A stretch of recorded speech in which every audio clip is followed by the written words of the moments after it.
একদম সত্যি কথা বলি, খেলাটা যখন আসলে অতিরিক্ত সময় গিয়েছে তখন আমার কাছে মনে হচ্ছিল 2022 বিশ্বকাপের ফাইনাল দেখছি, মুখোমুখি আর্জেন্টিনা এবং ফ্রান্স। ঠিক সেই রকম রুদ্ধশ্বাস এক পরিস্থিতি। কে বলবে যে রাউন্ড অফ 32 এর ম্যাচে ডিফেন্ডিং চ্যাম্পিয়ন আর্জেন্টিনা খেলছে র্যাঙ্কিংয়ে আর্জেন্টিনার থেকে বহু বহু বহু পিছিয়ে থাকা কাবো ভার্দের এগেনস্টে। Hats off to Cabo Verde, তারা দুর্দান্ত ফুটবল খেলেছে through out the world cup এবং গ্রুপ পর্বে তারা তিনটা ম্যাচে তিনটাতেই ড্র করেছিল। স্পেনের সাথে গোল নীল ড্র, সৌদি আরবের সাথে গোল নীল ড্র এবং ইউরুগুয়ের বিপক্ষে তারা 2-2 গোলে ড্র করে এবং তারা গ্রুপ রানার্স আপ হিসেবে উঠে আসে রাউন্ড অফ 32-তে। এবং আর্জেন্টিনাকে সত্যিকার অর্থে কঠিন পরীক্ষায় তারা প্রতি মুহূর্তে ফেলেছে। আর্জেন্টিনা গোল করেছে, সেই গোল তারা শোধ দিয়েছে। নেভার গিভ আপ অ্যাটিটিউডে তারা আসলে পুরো ম্যাচটা খেলেছে। প্রথম যে গোলটা সেটা লিওনেল মেসির ম্যাজিক ছিল এবং সেই গোলটা লিওনেল মেসি করলেন ম্যাচের 29 মিনিটে। বিশ্বকাপে টানা 8 ম্যাচে গোল করার রেকর্ড তিনি গড়লেন, নিজের রেকর্ড তিনি আসলে নিজেই ভাঙছেন। এবং গোলটা মূলত তিনি করেছেন লিসেন্দ্রো মার্টিনেজের অসাধারণ এক ক্রসের থেকে।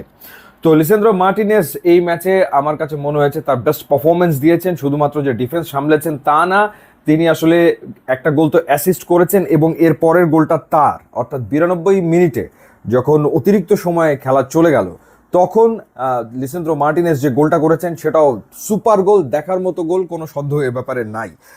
তো এর পরে যে গোলটা হয়েছে থার্ড গোল, সেটা আসলে ক্রিশ্চিয়ান রোমেরোর গোল, যদিও সেটা ওন গোল দেওয়া হয়েছে কারণ ডিনির তার মাথায় লেগেছিল, সেই কারণে আসলে ওন গোল দেওয়া হয়েছে, বাট ওই গোলটা মূলত আসলে ক্রিশ্চিয়ান রোমেরোর। সো এখানে সিগনিফিক্যান্ট ব্যাপার হচ্ছে লিওনেল মেসি ছাড়া যে দুটো গোল এসছে সেই দুটো গোল এসছে দুজন সেন্টার ব্যাকের কাছ থেকে। এবং এখানে একটা ডেফিনেটলি বড় প্রশ্নের জন্ম হয় যে লাউতারো মার্টিনেজ কিংবা হুলিয়ান আলভারেস তারা আসলে এখনো কিন্তু পারফর্ম করতে পারছে না, তাদের কাছ থেকে সেই পারফরমেন্স পাওয়া যাচ্ছে না। গোল করার কথা তাদের, তারা সেটা আসলে করতে পারছে না এবং সেই কারণে আমরা এই ম্যাচে দেখলাম যে লিসেন্দ্রো মার্টিনেজ গোল করলো, ক্রিশ্চিয়ান রোমেরো গোল করলো এবং এটা আর্জেন্টিনার জন্য সত্যিকার অর্থেই বিরাট এক চিন্তার ব্যাপার। বিশ্বকাপে লিওনেল মেসি গোল করে ফেলেছেন 7টা, কিন্তু প্রত্যেকটা ম্যাচে তো আর তিনি নিশ্চয়ই গোল করবেন না। যেমন এই ম্যাচে আসলে বাকিদের কাছ থেকে যে সাপোর্টটা দরকার ছিল সেই সাপোর্টটা তো পাওয়া যায়নি। আলভারেজকে যখন নামানো হয়েছে, আলভারেজের কোনো মুভ সেরকম ভাবে আসলে ছিল না বা কোনো থ্রেট তিনি তৈরি করতে পারেননি। এর আগে লাউতারো মার্টিনেজ যতক্ষণ মাঠে ছিলেন তিনিও আসলে কোনো থ্রেট তৈরি করতে পারেননি। এবং আলমাডার পারফরমেন্স, প্রত্যেকটা ম্যাচে স্টার্টিং লাইন আপে আলমাডাকে রাখা হচ্ছে, কিন্তু আলমাডার পারফরমেন্স 4টা ম্যাচে খুবই পোর, খুবই খুবই পোর, রাইট? সো বাদিকটাতে যেখানে ডি মারিয়া খেলতো সেই জায়গাটাতে আলমাডা খেলছেন এবং ওখানে আসলে আর্জেন্টিনার পারফরমেন্স খুব একটা ভালো হচ্ছে না, সেই ব্যাপারটা আমরা লক্ষ্য করছি এবং আলমাডাকে এই কারণে কিন্তু স্কালোনি একটা সময় পর তুলে নিয়েছেন।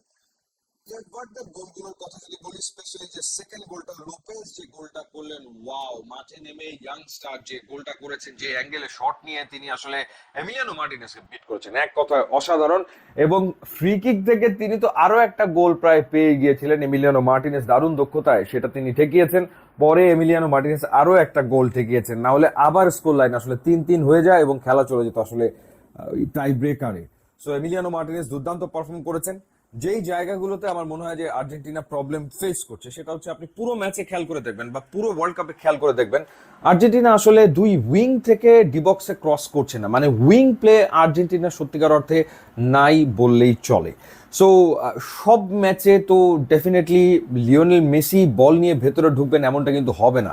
সো ডেফিনেটলি উইঙ্গারের প্রয়োজন পড়ে, উইং প্লের প্রয়োজন পড়ে, উইং থেকে ডিবক্সের ভেতরে ক্রস আসার প্রয়োজন পড়ে, যেমন কর্নার থেকে ক্রিশ্চিয়ানো রোমেরো যে হেডটা করেছিল। সো ওই রকম ডিবক্সের ভেতরে তো আসলে ক্রস আসতে হবে, সেই ব্যাপারটা ঘটছে না এবং উইংয়ে ডেফিনেটলি আর্জেন্টিনার এই উইকনেস ভোগাতে পারে, কোনো সন্দেহ এ ব্যাপারে নাই।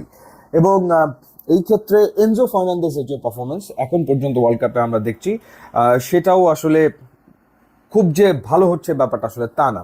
এনজো ফার্নান্দেজ তিনি পরিশ্রম করছেন, ডেফিনেটলি হার্ড ওয়ার্ক করছেন, ট্র্যাক ব্যাক করছেন প্রচুর, ডিফেন্সকে হেল্প করছেন প্রচুর, কিন্তু একটা শটই তিনি নিয়েছিলেন যে শটটা আসলে ভজিনা ঠেকিয়ে দিয়েছে, এছাড়া আর কোনো শট এনজো ফার্নান্দেসের ছিল না। ম্যাক অ্যালিস্টার তিনি ডেফিনেটলি ফরওয়ার্ড লাইনকে বল পাস দিয়েছেন, কিন্তু ম্যাক অ্যালিস্টার তিনি নিজে কোনো সেরকম ভাবে থ্রু পাস বাড়াতে পারেননি কিংবা তিনি নিজে অন টার্গেট কোনো শট যে নেবেন সেরকম শট আসলে নিতে পারেননি। এবং একই সাথে ডি পল, তাকে তো স্লো মনেই হচ্ছে, ইনজুরি এই টিমের একটা বড় কনসার্ন।